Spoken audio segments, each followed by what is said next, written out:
ready now? Yeah. We just have a word of prayer, yeah? Okay. Heavenly Father, we're again grateful, O Lord, for your divine mercies that have kept us from morning until now. Thank you, O Lord, that we can come together, Lord, to study Scripture with my brother Tony. We pray, O Lord, that you will bless your word. Help us to derive the right understanding from your word so that we can apply it, we can teach, and we can follow the instruction and the guide so that we can be saved in your kingdom when you come. In Jesus' name I pray. Amen. Yes. Right, Tony, good to be here again. Yeah. Yes, the week before, we actually looked at Daniel chapter 2. And, it deals with a dream, that Nebuchadnezzar received, and he was troubled by it. Yeah. He said it went from his memory, and he called the wise men them to tell him the dream and interpretation. They couldn't. But the man of God came, Daniel. And Daniel didn't have anything to boast about because he didn't know neither. But he prayed, and the Lord revealed to him, because if he didn't, his head would kill him. All the wise men of Babylon, and he was included in that category. Yeah. However, he came and he gave the dream, gave the Nebuchadnezzar the actual dream, told him that, the Lord revealed it to him, an interpretation. And it's something significant, even for our time, because if you notice, it's a metallic image. Yeah. And, head of gold, he said, "Thou art the head of gold." So, and Daniel explained that wherever people dwell, he was the ruler over them and so forth. But he said that, your kingdom is not an everlasting kingdom, because there is another one inferior to you, silver, So he said that he saw the image with the breast and arm of silver, and that kingdom would, overthrow you. And then another inferior one, which is represented by the symbol brass, which is the belly and thigh, and that, as you know, is Alexander the Great kingdom. And then you have the legs of iron, which represent the strongest kingdom of all Rome. And then we went down to the toes and so on. Now, we're not going to understand everything in one study, It is, as you know, that, as you just said to me, that the Roman Empire still continues. It not as an empire, but it is still, Rome still continues. Right. Okay. Yeah, it still continues. The 10 toes, it represents the 10 divided nations of Europe, or the Roman Empire. That's what it represents. However, we're going to go through another study tonight, this evening rather, Daniel chapter 7. Now, in Daniel chapter 7, we deal with judgment and so on, but we're going to sort of leave the judgment for another study, because if you put everything together, we'll just look at the beast or the vision and what the symbols they mean, yeah? Yeah. So that, because you could stay all night talking about, you have to deal subject by subject. So what we will do is we'll just go into this scripture in Daniel chapter 7, yeah?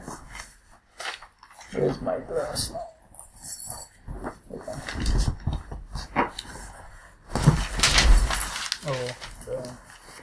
Yeah. And then we'll read a few verses there.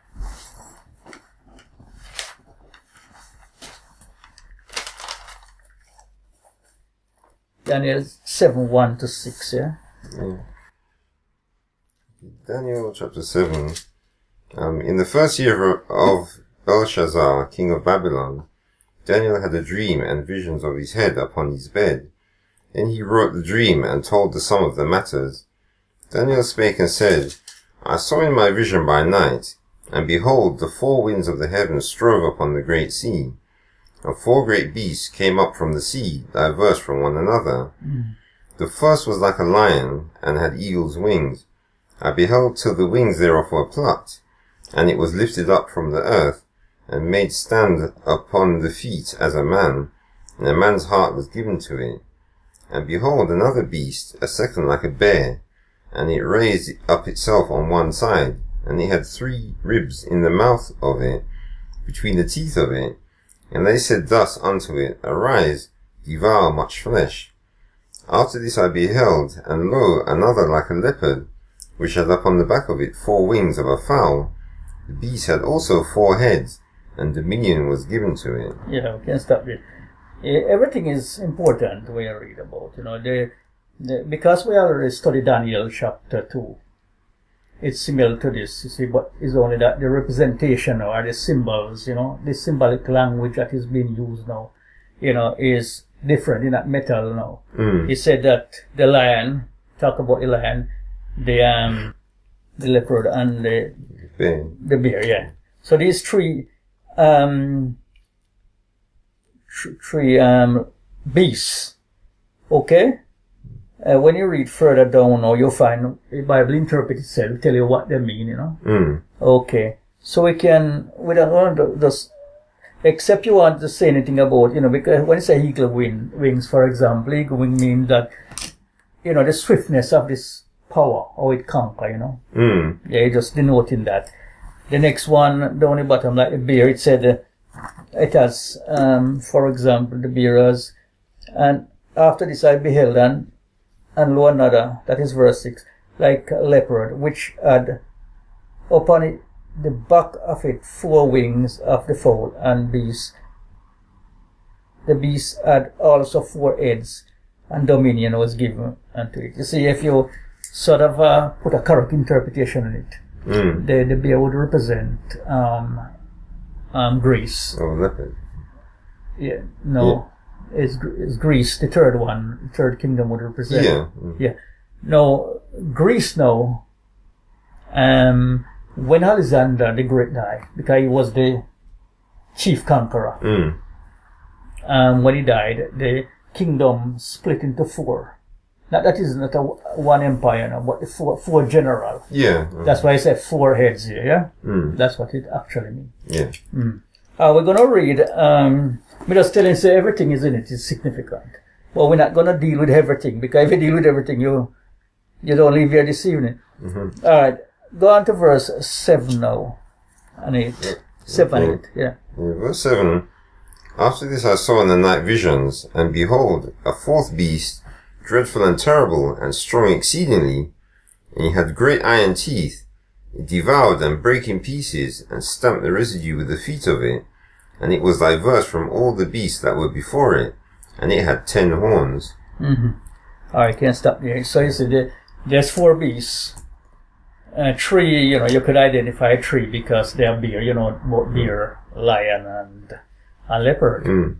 But the next one is a beast, but actually it's a monster because you don't see the beast like that one. And you have 10 horns, yeah?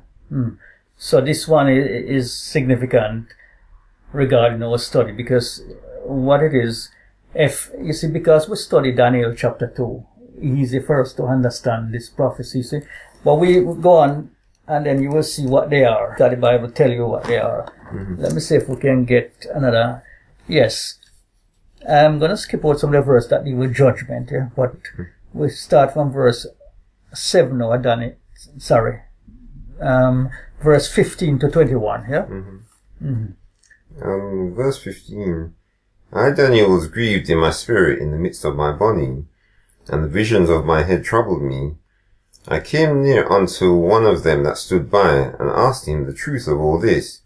So he told me, and made me know the interpretation of the things. These great beasts, which are 4 kings, which shall arise out of the earth. For the saints of the Most High shall take the kingdom, and possess the kingdom forever, even forever and ever. Alright, you can stop there. So you see how the Bible interprets itself. It said that these 4 beasts, these 4 kings that shall arise out of the world. And yeah. So we know now that the beasts represent kingdom. Yeah. That's what it is. So it's how the Bible interprets itself. So you can go on and move on to 19. 19. Then I would know the truth of the 4th beast, which was diverse from all the others, exceeding dreadful, whose teeth were of iron, and his nails of brass, which devoured, brake in pieces, and stamped the residue with his feet. And of the 10 horns that were in his head, and of the other which came up, and before whom 3 fell, even of that horn that had eyes, and a mouth that spake very great things, whose look was more stout than his fellows. I beheld, and the same horn made war with the saints, and prevailed against them. Alright, can stop there. No, this is important. So you can, if anything is on this thing, because you have a check. Let's see if any how them present it in this. I think what they have on this, what they have on it is this minor thing that they didn't. Yeah, this like like the beast with 10 horns. You see. So it's a beast that cannot, you can't, you're just like a mystery beast, because the fact is there's no beast in the world that can compare with it. But because we already knew that, it's symbolic of kingdoms, we can conclude that it would be the fourth kingdom upon the earth, isn't it? And if you go in world history, as you know, the fourth kingdom, this world kingdom, was Rome, nothing more than Rome. We don't have another kingdom that actually was in the same category like it. Even after that, even the Ottoman Empire was just one, geographically speaking, it was a different area of the world it controlled. It didn't control the entire civilized world as we know it, you understand me? Well, they did have a big region. Well, they did have a big region, but you couldn't call it. There's an empire. There were an empire, but you couldn't say that they were world empire because other powers rule, at the same time with them. So we know that Rome, and we know according to the historians, Rome started from 168 BC. And it collapsed 476 AD. That's right. the date they give, And it's that me give that date. It's historian. All the historian agree on that date. God, they say it was not conquered, Remember, Rome was not so much conquered. If you look at Constantinople, that aspect of it was conquered later on, about 1,000 years later on. Yeah, but the other aspect of it, was undermined. Yeah. And then you get these 10 kingdoms. You see the 10 horns there now regarding this beast? Yeah. It represents 10 toes also. You see? 10 toes are 10 horns. Horns in prophecy is minor kingdom, yeah? Minor kingdom. You agree on that point? They came out of the Roman Empire and then become minor kingdom. Well, I suppose horns are kingdoms that are, on, like you say, out of something else. Yeah, they came out of, and they developed to be a kingdom, minor kingdom, yeah. The truth is, we have some information here. The names of these minor kingdoms. There's something we want to look at in a little while. What we're going to look at? There's 10 horns, and there was one. We're going to read some more verses, but just for a moment, there's another horn that came up out of the 10. Remember, I come from nowhere. We're going to look at it some more. Yeah, in a little while. But it came from nowhere, but it destroyed 3 of those 10. Yeah. Very significant. You understand me? So we're going to look at it. It came out of the fourth kingdom.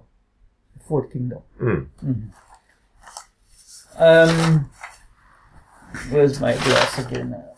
Oh. I'm saying we can't remember them by heart. They'll give you one of this.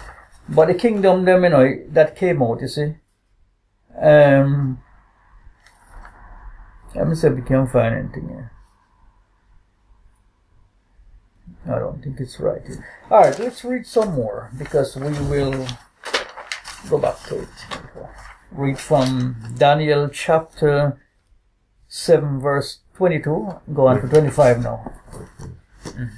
So Daniel 7:22. Until the Ancient of Days came, and judgment was given to the saints of the Most High, and the time came that the saints possessed the kingdom.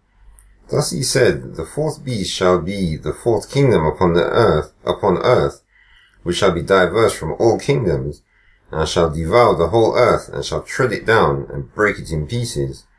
And the 10 horns out of this kingdom are 10 kings that shall arise, and another shall rise after them, and he shall be diverse from the first, and he shall subdue 3 kings, and he shall speak great words against the Most High, and shall wear out the saints of the Most High, and think to change times and laws, and they shall be given into his hand until a time and times and the dividing of time. Yeah. So you see, you have more, it's emphasized on this, this particular horn that came up out of the 10. Yeah. So it also is a kingdom that arises out of, but if you notice, it subdued 3 kings. Yeah. And, you see, when we study in prophecy like this, we have to look at history. Yeah. And, when you look at history, right, it have identifying marks now. It speak great words against the Most High. It wear out the sins of the Most High. It think to change times and laws, and it was given into his hand for a time and times and divine of times. You understand? So those are identifying marks for this power. Now, the 10 horns, let me see if we can get the names of these small kingdoms. Okay, they're historic, you see. Let me see if we can, yeah. The 10 that came out of the Roman Empire, see, the 10 toes are the 10 horns, these are the ones. The let me get it correct. Almani. Excuse if we can't call it properly. It's Germany, yeah? So Germany is one of them. But they were not called Germany or, Well, that's the English. Yeah. They were called, they have the ancient names. Yeah, the Deutsche. Almani, Germany, yeah? The Franks is France, yeah? The Burgundians were Switzerland, yeah? The Suevi, Portugal. The Vandals who have been destroyed. So that is one of the countries that this power destroyed. Yeah? It doesn't exist again. So the Vandals is being destroyed. The Anglo-Saxon is England. This is our country, yeah? The Visigoth is Spain. The Ostrogoth, that is one of them that was destroyed. The Early, who also have been destroyed. And the Lombard is Italy. Yes, so these are the 10 horns, are the 10 kings, yeah? You see, because you know now is kingdom, but that's a horn. It's just a symbol that, yeah? Yes. Yes. So these 10 horns, they were minor kingdom that emerged out of the breakup of the Roman Empire in 476. Even before that, when it collapsed, they actually undermined the power and become part, So this kingdom is still here. Only the tree that the Bible says was uprooted. But for you to identify the power that does certain act, the other hand that was more stout than the rest. Yeah, to identify that power. You have an idea what power is that? Well, from my studies, I'd say that power is yet to come, and you haven't seen them yet. Yeah, but you see, historically speaking, the Roman Empire already gone off the stage, and the 10 horns already been in force for a long time, and the tree of those horns has been uprooted, so that means the power came already. Yeah, but then that would mean that Daniel, the interpretation is wrong, because it said that the horns come out of the fourth kingdom, but they only come out of the fourth kingdom. They're still in it. So you've got the head with the horns on it. So the head's actually supporting the horns. Yeah, but the head no longer supports because the Roman Empire break up. So if it represents the Roman Empire, it doesn't exist as an empire. That's what we are saying. Yeah. So, but then that doesn't match the Bible. No, it does match. You have to. Probably that's how you get it from certain teaching, but it's not really so. We are putting the evidence to you that the power that came out of the 10 horns, I could tell you by name. And when we go into the other study, the mark of the beast, it will be more clear to you. Yeah. Because we're going to Revelation 30, to study the mark of the beast. And so it applied to this same passage. As a matter of fact, it's a companion passage to Revelation 30 in Daniel chapter 7, Yeah, because that's where we're going to study the mark of the beast. So therefore, this is beast, and it has a mark of distinction. So that mark would identify the power. Now, let's look at the history. Yeah, this power uprooted 3 powers. Yeah, this other horn that came up within the 10. 3 of the horns, we know them by historical name. You know, the Vandals is one of them, the Ostrogoth. As a matter of fact, the Ostrogoth was the last power, and that was in 538 AD. It happened. Right? That was, you know, the same power that put down that or root it up is the horn. So we know that. Now, this power speak blasphemy, a great words against the Most High. In Revelation 13, you're going to see it is blasphemy. It wear out the saints of the Most High. Wear out mean kill out. And it reign for a times, you know, the times and divine of times, you know what it means? The time period? Well, it seems like it's more something that, well, God has to tell you rather than you work out.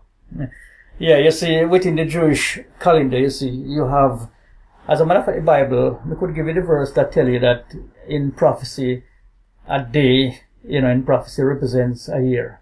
Yeah, I've heard that one. Yeah. And that's most scholars and everybody, biblical scholars agree on that. Because if you work it out times and divine times, it's only 3.5 years.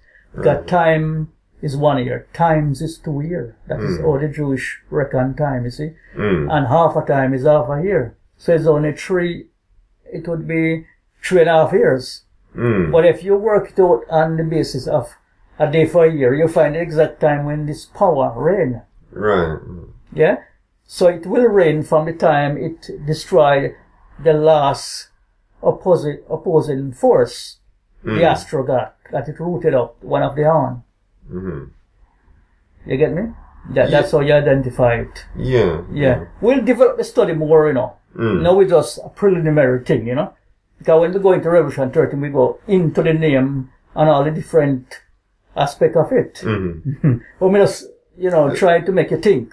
Yeah, well, no, it's just that, because what you're saying is, when you read the verses before, some of the ones where it describes what happens to the beast, you know, when you said you weren't going to do the judgment part? Yeah, I mean, I'm gonna deal with the judgment, because judgment will complicate the subject. We will deal with judgment at a different time, you see? How God is going to judge. And you see, there's a judgment there that speak of when the books were open and all these things, yeah?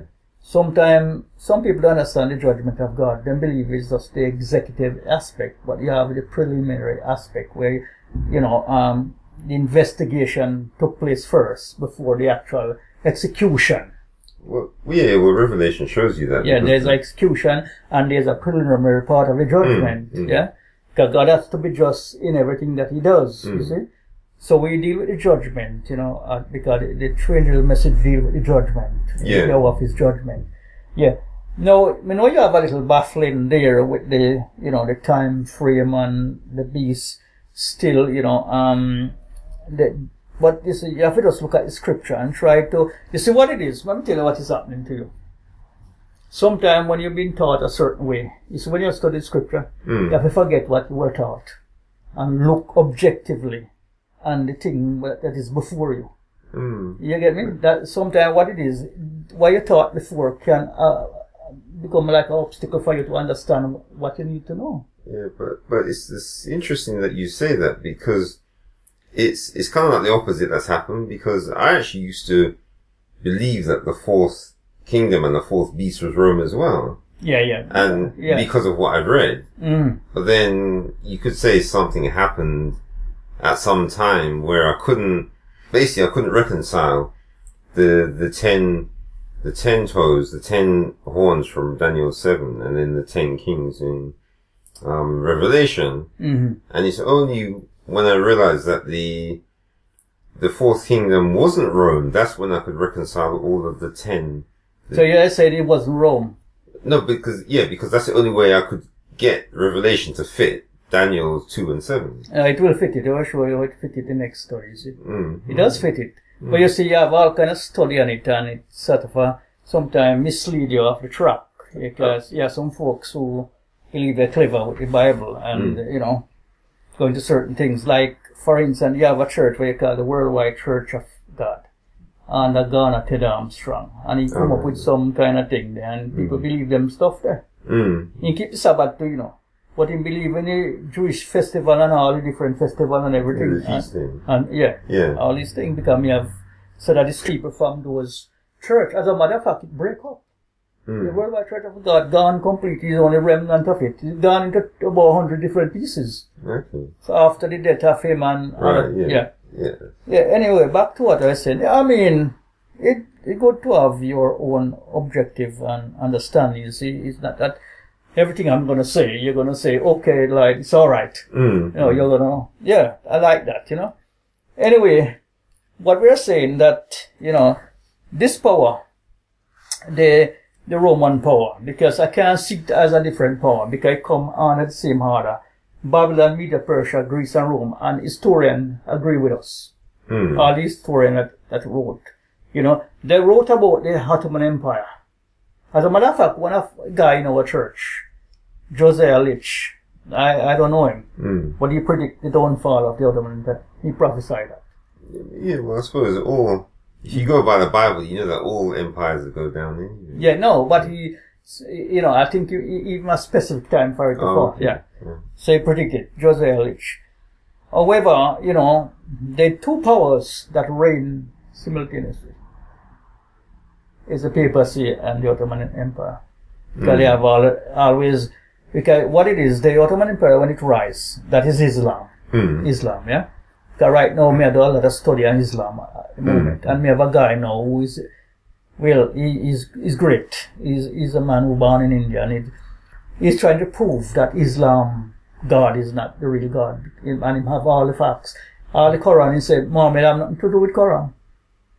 Well, yeah, what it is because stuff happened. I mean, I've looked into all this as well, because what happened is they had different readings, and Muhammad actually accepted different readings of the Quran, but then Uthman came along and he actually burned all the other readings and only kept one. Kind of thing there. Yeah. So this guy now, him that speakers kind of sometime. Right, yeah. Man, in J. Smith. Oh, yeah, the old guy. Yeah. That guy there, so I look into it, and he helped me to understand many things about the Quran and all these things. Because you still have debate in Jamaica with the Muslim out there, Right. Yeah, and we had some clashes there, boy. I tell you, these Muslims vicious, especially when they lose an argument, I tell you. Yeah, so the Ottoman Empire, you see, the power that rise is actually, we are what we call pagan Rome, because basically the Roman Empire didn't embrace Christianity until Constantine came along. Yeah, it's Mithraism. Mithraism is sun worship. Right. That's the whole Roman Empire, sun worship. And so Constantine came along and changed all of that. That's why you have Constantinople. It is the one who created that city. Yeah. Say Christian. Why? If you check it out, the false Christian. You check it out. But anyway, we have to give them credit too, because the Muhammad and his men, not Muhammad, somebody after Muhammad captured Constantinople after it reigned for about 1,000 years. They destroy it with great gun and all and something there. But the power that we're speaking of that came out of the Roman Empire, this arm that has eyes of a man and speaking great words against the Most High, we can prove beyond a shadow of doubt who this power is. And that's the Antichrist. And Satan uses power. Satan used two power. He used firstly, you're going to see in Revelation, firstly, he used the Roman Empire to actually destroy Christianity. Nero actually burned down Rome, and blame it on the Christian and burn all of them. Yeah. All right. We classify Rome as this is the terminology the Bible we use as Bible student, but the secular world may not use it. We say political Rome and our pagan Rome. We call it either political Rome or pagan Rome and papal Rome. Now, we're going to look closely if they haven't represent the papacy in the next study. Right. You understand me? Because if not, don't throw the prophecy right off. Because the only powers in the world that fit the description of that prophecy is really the papacy. Well, yeah, if you say it's been fulfilled already. So we look at it, and what we need to understand right now, that these beasts, because we're studying the mark of the beast. So this particular beast would have a mark that you know the person and you know the power by this mark. Because in Revelation it says, if you have this mark, the wrath of God is going to fall on you. Yeah. Because it's like a counterfeit. You get me? Remember, it's two things we need to study, the seal of God and the mark of the beast. The seal of God is different from the mark of the beast. If you have the seal of God, you can't have the mark of the beast. You can't have two of them. Yeah. Well, it's one is in the same place as the forehead. Yeah. So you have the seal of God, the mark of the beast can't catch you. Because there's no way accept the false kind of teachings. You don't have to accept that. So, the controversy is about the false and the true. The counterfeit and the genuine. Yeah. That is it. And I don't know if me tell you this, that I just got a dream. I know when the Lord told me something in a dream. Satan can't tell you these things, because Satan don't want it to me know. The Lord told me the other night, about a couple of weeks now, and He gave me a dream, and He said, the message that should be preached is the mark of the beast and the end of the world. You see, the mark of the beast have to do with the end of the world. Well, yeah, but yes. So the Lord said that is the message that needs to be preached. What I did, I go on the internet and I wrote the pastor for Brixton Church and said, well, this is the message. I said, this message is incorporated. The subject is incorporated in Revelation 14, 6-12, which we call the Trinity message. It's a part of it. So I told him, I said, those who are entrusted with the message, to preach a message, has back away. We tell the pastor that. And so we have to step in and do what the Lord requires. So that's why I study it with you, because I know he's a brilliant student. Because not everybody you can study this subject with so easily. Because they don't have a background knowledge of the scripture before. You understand me? But when you're saying about them backing off, are you talking about the remnant church? You see, we go, if we study long enough, we study about the remnant church. You see, the remnant church has the commission to preach the stranger's message, the remnant church. And that is in Bible prophecy. And if any church doesn't measure up to the criteria of the remnant church, it can't be the true church. That's what we look at. So what I'm saying to you that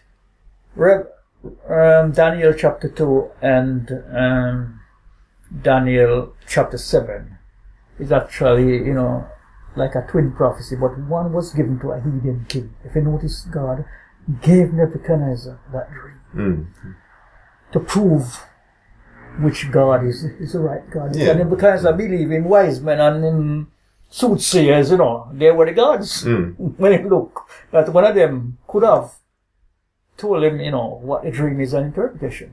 Well, actually, Nebuchadnezzar didn't seem like he believed they were gods, though.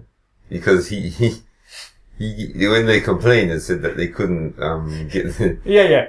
But they were all, him approved now, because there's something bothering him, and this is from God himself, revealed. Because Nebuchadnezzar was not all the best, all a bad man as though they put him, because he conquered Israel, yes, but God said he was his servant to punish the Israelites because of the sin and what they did. Yeah.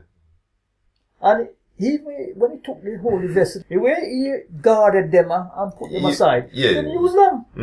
Until Belshazzar came on the throne and started to defile them. And in his time, God didn't destroy Babylon. Didn't.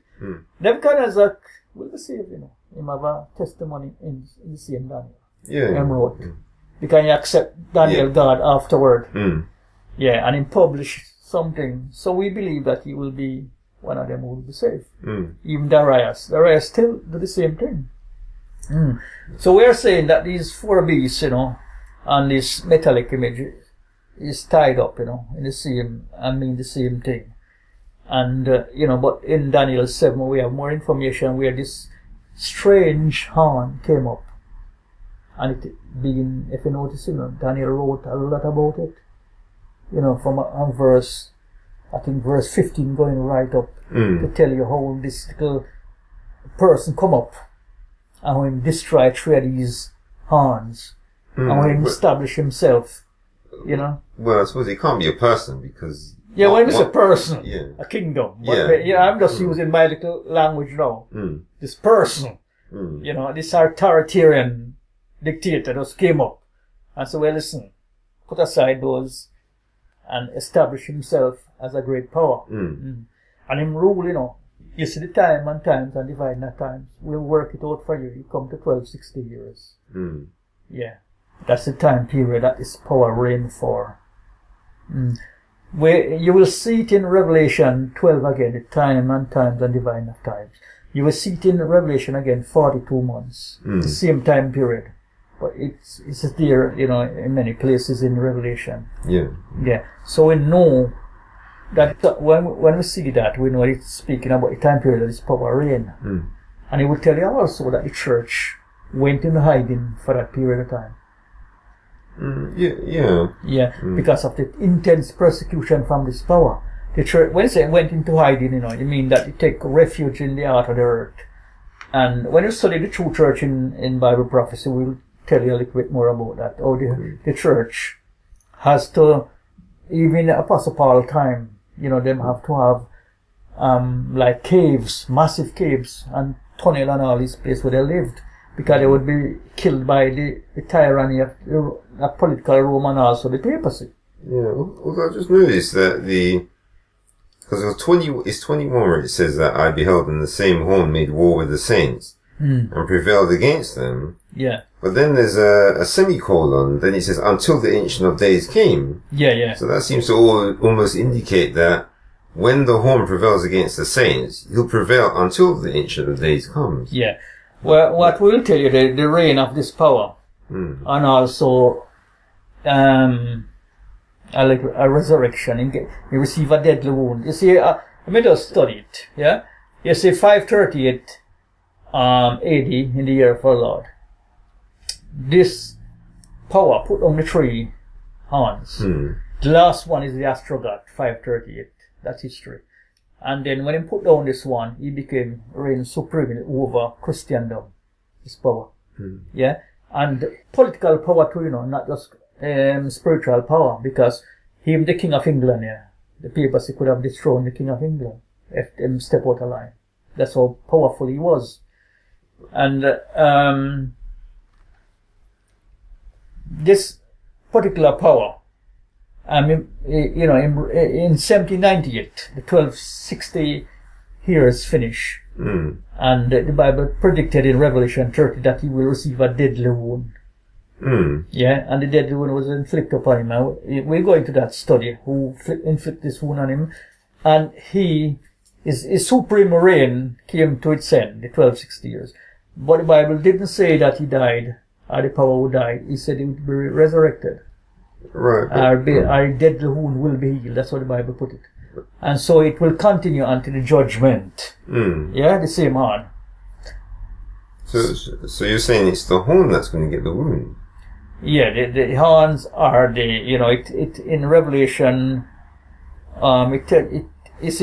Revelation give you a little side to it, A woman riding on a beast, you get me, all sort of thing, you will see. It is a woman that, this great city that built on 7 hills, give you all the clues that you need, and all of that, you see. So in some areas, the sort of symbol change a bit, but it denoting the same power. Yeah. You understand me?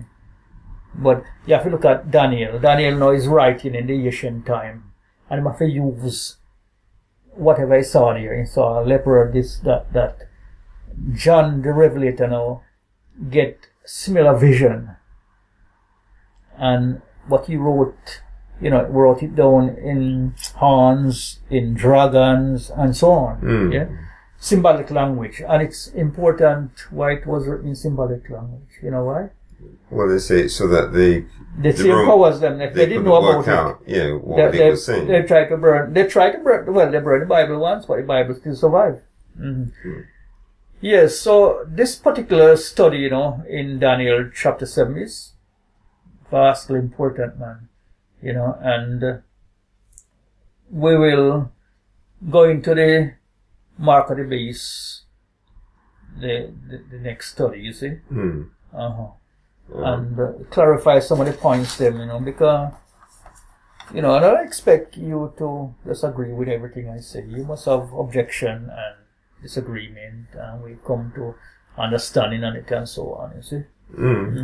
Because we look at the judgment, because they had that study that will look at the judgment, Yeah. How the Ancient of Days sit, and one like Son of Man came and all that sort of thing, and the judgment sit and books was open. But you tie that in with the Revelation too, So when you say, because I've noticed about the only place I've ever seen people go into prophecy like properly, is, well, I suppose it's Perry Stone. He's the only one I ever remember seeing on the internet. Because even, your guy, Doug Batchelor? Yeah. Yeah, because he has his studies, but I've never seen him have discussions. Has he ever sat down and you see him have a panel where he goes back and forth with people? Because he just seems to be more of a... I don't know, he probably did, but I don't everything. I don't follow him like I follow Walter Witt more than him. Yeah. Oh, yeah. Witt. He's a German. He's a German, South African, but he's a German original. Right. But he do a lot of preaching. You can have one on the two beasts became friends. All that I would like you to know, What's that? The two beasts. Because when we're going to study the mark of the beast, a lot of things involved in that study, You know why? Because we're dealing with Revelation 13, going down to the end. Yeah. So, a lot of things in it that involve in that study. But you will understand it as how I understand it, or even better than how I understand it, because I'm a layman. I'm trying to grasp the significance, because I don't want when Jesus comes, because when Jesus comes the second time, my brother, either you have the seal of God or the mark of the beast. And majority will have the mark of the beast. Because they will have it in the forehead as well as in the hand. Well, you can choose. Because I remember we had a discussion with someone about it, and we were talking about why you have the choice between the hand and the forehead. Because you know how some people are extravagant and like to show off their choices, and some people keep them secret. So by him giving you a choice, the secret ones can have it in their hand, so they can keep their hand closed so no one knows. And the ones in the forehead, they can be extravagant so that everyone knows that they... I have another spin on it, but when we study it, I will tell you. Well, it's not a matter of contradiction, expanding a little more right why, we believe that they have it in their hand. Okay. Yes, so, we could conclude because we... because I just have one, now, what is it? We could conclude and then we have a talk, Yeah. All right, So the next study will be the mark of the beast, you see? That's the subject.